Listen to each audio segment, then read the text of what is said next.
இணையதள மருந்து விற்பனைக்கு எதிர்ப்பு தெரிவித்து டெல்லி ஜந்தர் மந்தரில் போராட்டம் நடைபெற்று வருகிறது. இதுகுறித்து நமது செய்தியாளர் மனோஜ் தரும் கூடுதல் தகவல்களை தற்போது பார்க்கலாம்.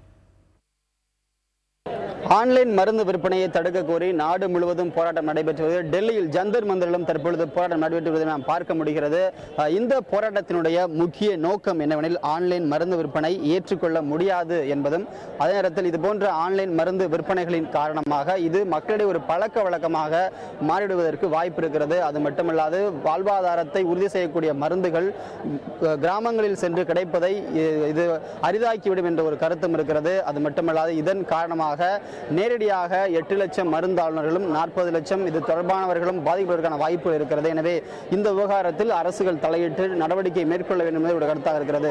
அதே நேரத்தில் மத்திய அரசை பொறுத்த வரைக்கும் ஆன்லைன் மருந்து விற்பனையானது சரியல்லது, ஒரு சட்டவிரோதமானது என்ற ஒரு கருத்து இருக்கிறது. அதனால் மத்திய அரசு இந்த விவகாரத்தில் உரிய நடவடிக்கைகளை மேற்கொண்டு வருகிறது என்பதும் மத்திய அரசுடைய கருத்தாக இருக்கிறது. எனவே இந்த விவகாரத்தில் மத்திய அரசு என்ன நடவடிக்கை எடுக்க போகிறது அல்லது இவர்களுடைய கோரிக்கைகளுடைய காரணமாக ஆன்லைன் மருந்து விற்பனையானது முழுவதுமாக தடை விதிக்கப்படுமா என்ற கேள்விக்குறி எழுந்திருக்கிறது.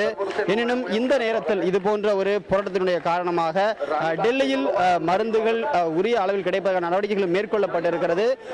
ஏதேனும் அவசர கால மருந்துகள் மக்களுக்கு கிடைக்காமல் பாதிப்பு ஏற்பட்டுவிடக் கூடாது என்பதிலும் அரசுகளும் உரிய பொறுப்பை எடுத்துக் கொண்டிருப்பது குறிப்பிடத்தக்கது.